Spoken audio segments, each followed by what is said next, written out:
दिल्ली में कॉन्फ्रेंसेस का जब तो बाबा उसकी लंबी हिस्ट्री है वो छोड़ देती हूँ। बाबा आए तो बाबा ने कहा जगदीश भाई को, गुलजार दादी को, तुम लोग जैसे कॉन्फ्रेंस करते हो सभा में ऐसे ही मेरे को करके दिखाओ, तुम लोग क्या करते हो और कैसे करते हो। तो बाकायदे ऐसी सभा लगाई गई, बाकायदे स्टेज सेट किया गया, स्टेज सेक्रेटरी बनाया गया, फिर उसके बाद स्पीकर बनाया गया, सब चेयरमैन बनाया गया, सब वैसे सेट किए कुर्सी, और बाबा ऐसे सामने होकर के बाबा ने सबका देखा, सुना। सुनने के बाद पूरा देखा, बाबा बहुत खुश हुआ, बाबा बहुत खुश हुआ, बच्चे ऐसे प्लान से सेवा करते हैं। सुनने के बाद बाबा ने करेक्शन से और करेक्शन देते हुए कहा गुलजार बच्ची का जो भाषण था वो बिल्कुल एक्यूरेट था।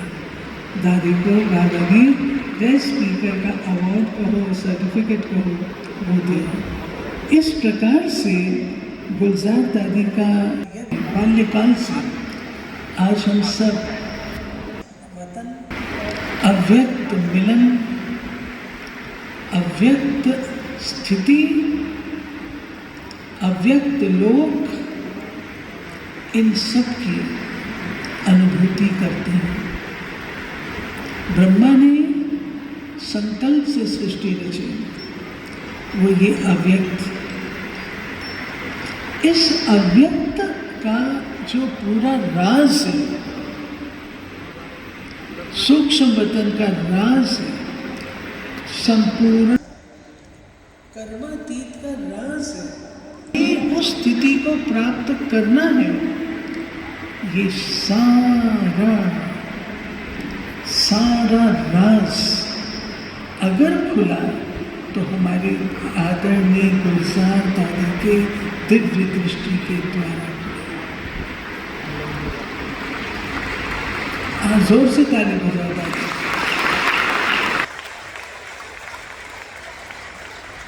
आज साकार देखते हैं, लेकिन अव्यक्त रूप से बाबा से मिलन बनाते हैं। दादी ने स्पष्ट किया, दादी हमारी चीफ भी रही हैं और प्रशासन की 2-3 बातें थी।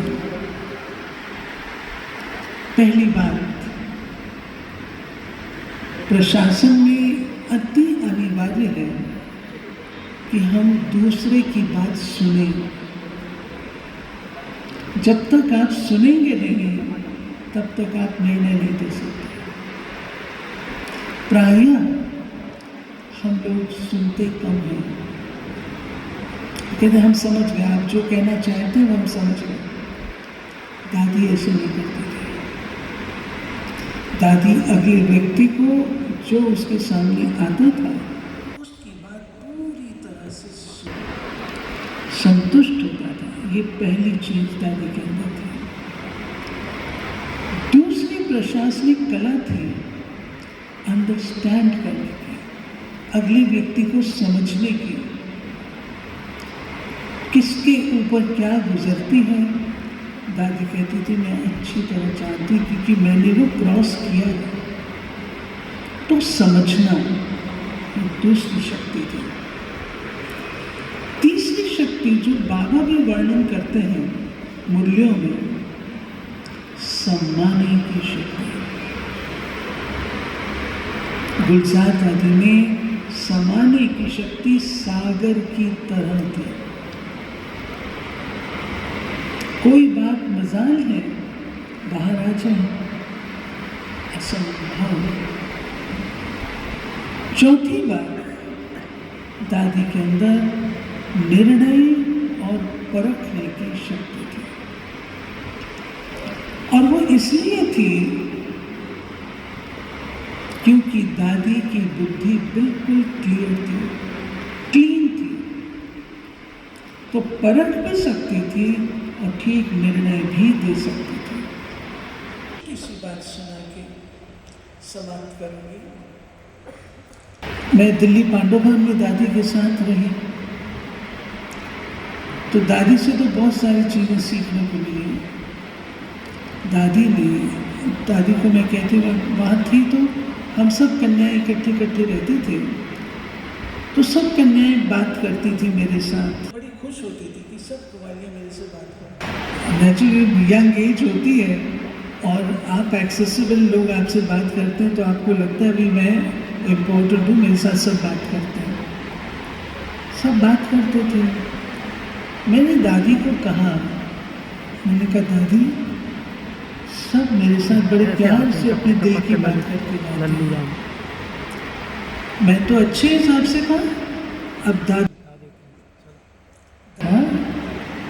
क्योंकि कूड़ेदान खोल के रखा है तो लोग आके अपना,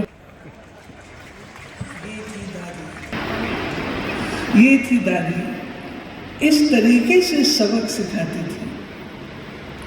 आप किसी व्यक्ति को आगे आपको बातें सुनाए तो उसकी तो बातें, और वो कमज़ोर रहेगा, आप उसको कमज़ोर बना रहे हैं।